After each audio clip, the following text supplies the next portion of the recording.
আমি তো জন্মাতে চাইনি, জানি না কেন আমার পরীক্ষা নেওয়া হচ্ছে। আল্লাহ এই পৃথিবী বানিয়ে এতে কি রাখতে চেয়েছেন? একজন খলিফা। খলিফা কি করে?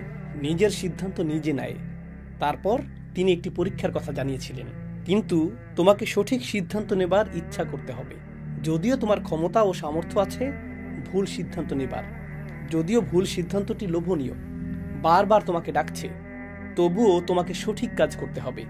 আর সেই সামর্থ্য তোমার আছে। যদি তুমি সঠিক সিদ্ধান্তটি বারবার নাও, যদি কখনো ভুল করে ফেলো, তবে উঠে দাঁড়িয়ে ক্ষমা প্রার্থনা করো, এরপর আবার সঠিক সিদ্ধান্ত নিতে থাকো। যদি এই পরীক্ষায় পাশ করতে পারো, তবে আমি তোমাকে পদমর্যাদা দেব এমন দিনে, যাকে বলে বিচার দিবস।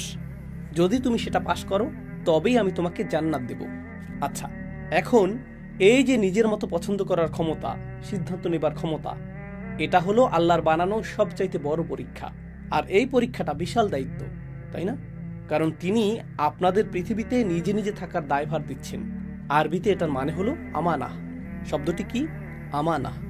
সূরা আহজাবের 72 নম্বর আয়াতে আল্লাহ বলছেন, ইন্না আরাদনাল আমানাতা আলাস সামাওয়াতি ওয়াল আরদি ওয়াল জিবাল ফাআবাইনা ইয়াহমিলনাহা ওয়া আশফাকনা মিনহা ওয়া হামালাহাল ইনসান ইন্নাহু কানা যালুমান জাহুলা। আল্লাহ বলছেন, আমি এই আমানত পেশ করেছি আসমানসমূহকে, মানে আকাশের সব কিছুকে, সব সৃষ্টিকে জিজ্ঞেস করা হয়েছিল, তুমি কি সিদ্ধান্ত নিতে চাও? এই পরীক্ষা চাও? কারণ এই পরীক্ষায় পাশ করলে জান্নাতে যাবে, আর পরীক্ষাটিতে ব্যর্থ হলে কোথায়? জাহান্নাম দেখতে এমন, যেতে চাও ওখানে? জান্নাত দেখতে এমন, যেতে চাও? যদি যেতে চাও, তাহলে সবচাইতে কঠিন এই পরীক্ষা দিতে হবে। আল্লাহ বলছেন, আমি এই পরীক্ষা সমস্ত সৃষ্টির সামনে পেশ করেছি, আর সবাই প্রত্যাখ্যান করেছে।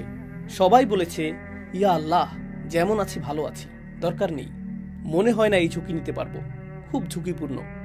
এত ঝুঁকি, কারণ ফেল করলে কোথায় যেতে হবে? জাহান্নামে। এরপর আল্লাহ সৃষ্টি করলেন আমাদের মানব জাতি সমৃদ্ধ এক পরাশক্তি দ্বারা। সেটা কি? রূহ। এরপর তিনি আমাদের বললেন, শোনো, আমি এই অফার সবাইকে দিয়েছি। তাদের অফার দিয়েছি যে পৃথিবীতে খলিফা হিসেবে পাঠাবো, আর নিজেদের মতো সিদ্ধান্ত নেয়ার আমানত দেব। কিন্তু অস্তিত্বশীল কোনো সৃষ্টি আমার এই অফার গ্রহণ করেনি। কিন্তু আমি তোমাদের এক বিশেষ শক্তি দিয়েছি, সেটা হলো তোমাদের শুধু ভারসাম্যই নেই, ভারসাম্য মনে আছে, মানে তোমাদের ভালো মন্দের বোধ আছে। এই ভারসাম্যের কারণে একই সাথে আমি তোমাদের এমন কিছু দিয়েছি যা আমার সাথে তোমাদের সর্বক্ষণ সংযুক্ত রাখবে। তোমাদের ভেতরে এমন নূর যা আমার সাথে সংযুক্ত থাকবে। সেটা কি? রূহ। আর এ কারণেই তোমরা এই পরীক্ষায় পাশ করতে আমার অন্য যে কোনো সৃষ্টির তুলনায় বেশি সক্ষম। তোমরা কি তবে পরীক্ষাটি নেবে? আমি জোরাজোরি করছি না, তোমাদের ইচ্ছা। তোমরা কি পৃথিবীতে এসে এই পরীক্ষা নিতে চাও? আচ্ছা, পরীক্ষাটি নিয়ে আরো কিছু জানাই তোমাদের আমি। যখন এই পৃথিবীতে আসবে, এই যে কথোপকথন হচ্ছে এখানে, যে পরীক্ষাটিতে পাশ করলে একটি বিচার দিবস আসবে আর তোমরা ওই জান্নাতটি পাবে, ওই যে, কিন্তু এই পরীক্ষায় ফেল করলে বিচার দিবসে তোমরা পাবে ওই জাহান্নাম। দেখতে পাচ্ছ? হ্যাঁ, দেখতে পাচ্ছি। আর তোমাদের শত্রু থাকবে এই পৃথিবীতে, যারা চাইবে তোমরা জাহান্নামে যাও। অনেক শক্তিশালী শত্রু থাকবে তোমাদের। কিন্তু আমি যা তোমাদের দিয়েছি, তোমাদের ভেতরের যেই ভালোত্ব আর যেই ওহী দেব তোমাদেরকে, সেগুলোই যথেষ্ট হবে পরীক্ষায় পাশ করার জন্য।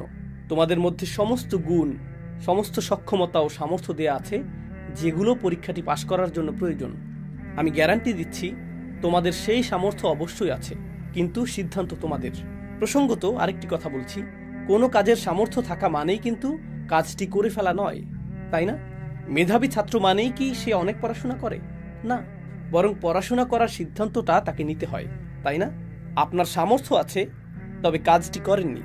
আল্লাহ বলেন, আমি তোমাদের সমস্ত সামর্থ্য দিয়েছি, সাথে আমার কথা দ্বারা সাহসও যোগাবো। এখন প্রত্যেকটি মানুষকে এই সিদ্ধান্ত নিতে বলা হয়েছিল, এই পরীক্ষা নেবার কিংবা না নেবার, সবাইকেই। আমার থিওরি, শুধুই থিওরি, বলছি না যে এটাই সত্য, তবে এই ধারণা করি যে আমাদের প্রত্যেককেই আমাদের নিজ নিজ পরীক্ষা সম্পর্কে জানিয়ে দেয়া হয়েছিল। তুমি ক্যান্সার, তুমি ডিভোর্স, তুমি ছোটবেলায় মা বাবাকে হারাবে, তোমার এই সমস্যা, তোমাকে মিথ্যা মামলায় ফাঁসানো হবে আর পরিবার থেকে বিচ্যুত হবে। ইব্রাহিম, তোমাকে তোমার বাবা ঘর থেকে বের করে দেবে, তোমার এটা হবে, তোমার ওটা হবে, তোমার সেটা হবে, তোমার ওটা হবে। তিনি আমাদের সব ধরনের সমস্যা বলে দিয়েছিলেন। তিনি আরো বলেছিলেন, সেই সব পরীক্ষায় সঠিক সিদ্ধান্ত নিলে কি হবে? আমরা এইসব পরীক্ষার কথা শুনে কি বললাম বলুন তো?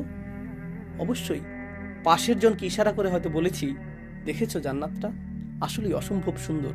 কিসের শত্রু? আমরা সব দেখে নেব, কোনো সমস্যা নেই, আমাদের নিয়ে নিন।